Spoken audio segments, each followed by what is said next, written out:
So that's just a plain old tower block, just 5mm epoxied on. It's 3 pieces, and that's my nose, which I broke off by picking it up by the nose. But I'll just glue that on before I lay it up, so I'm not too worried about that. If you look down the rail, you see that it's pretty clean. I just had to go over that. I put the template on the bottom and just took away a few lumps and bumps, and just made sure that that edge was kind of nice and even, with a nice even taper. Again, a few lumps and bumps, but they always usually come out with a shaping. You can see the foil of the board as it tapers away. It's basically how I hot wired it. I just took out the bumps again with a 40 grit, and I marked my rail bands, so that's ready to put the rail bands in. Done something different with the high density inserts. I always found that in that last board I always get little bumps where the inserts are, so I just basically made up a sandwich of, it was really easy and quick. I just rubbed 5mm epoxy on and put a weight on top. That way when I insert these, it'll only be that stuff coming through the deck, and that'll shape down and I won't get the bumps in the deck, and you don't have to worry about it on the bottom. That's the back one. So that's a good trick. I'll show you how I put them in. Use my template as a guide for surf form, or I've used a hot wire before, but I'm just going to use a surf form this time. So I just sit that on the 2-inch mark,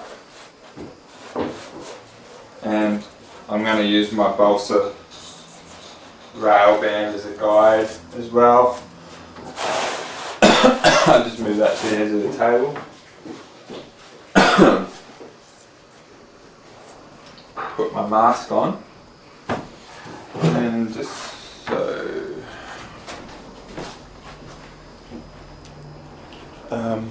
yeah, basically it's just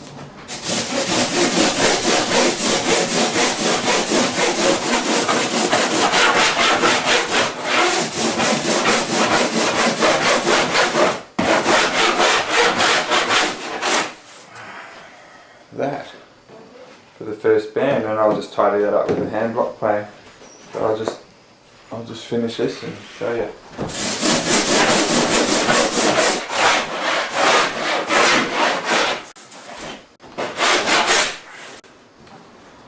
So that's the first rail band cut. I'll just clean that up with a block plane.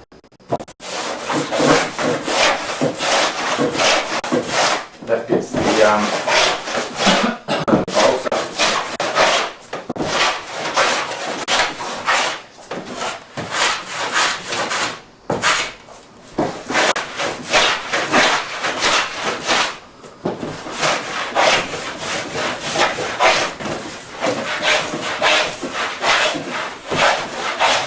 And you just keep going until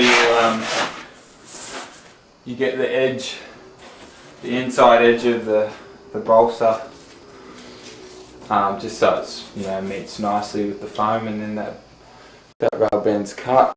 But I'll just jump to the other one, so you got the idea anyway. That's basically how I shape. I leave that little edge like a sharp edge when I bag it, and then just round it off.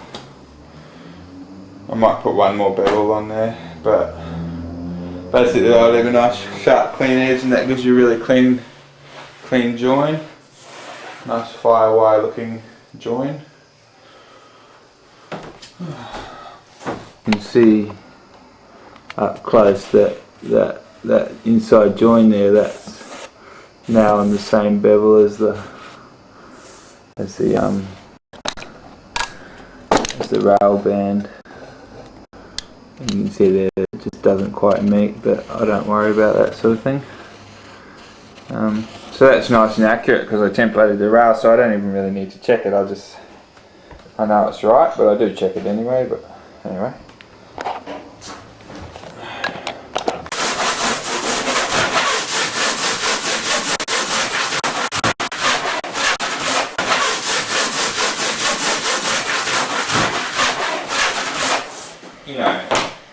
see how quick and accurate that is. I don't even need to use a planer. I'd probably make more of a mess with a planer, so just hand tools seem just as fast, so keeps the missus happy. I'll just get that on there. That's the 4-inch point. Same method.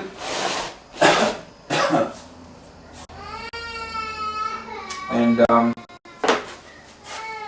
just use my finger as a marking gauge and just marking about 1.5 inches from the, or about 1.25 inches in from the rail, just using my pencil and my finger. Using a template as a guide. Be careful. And I take it down to that line.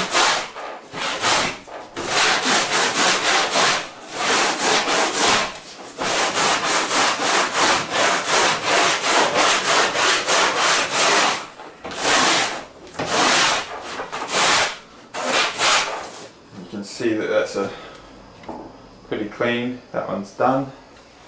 The rail bands are cut and it's ready to shape. But I'm going to put a concave deck in this one, so I'm going to muck around with that for a little while. But basically I'll just shape the rails now, and I round them off and just put the inserts in and bag it. But yeah, I'll muck around with this and I'll show you I just rounded off with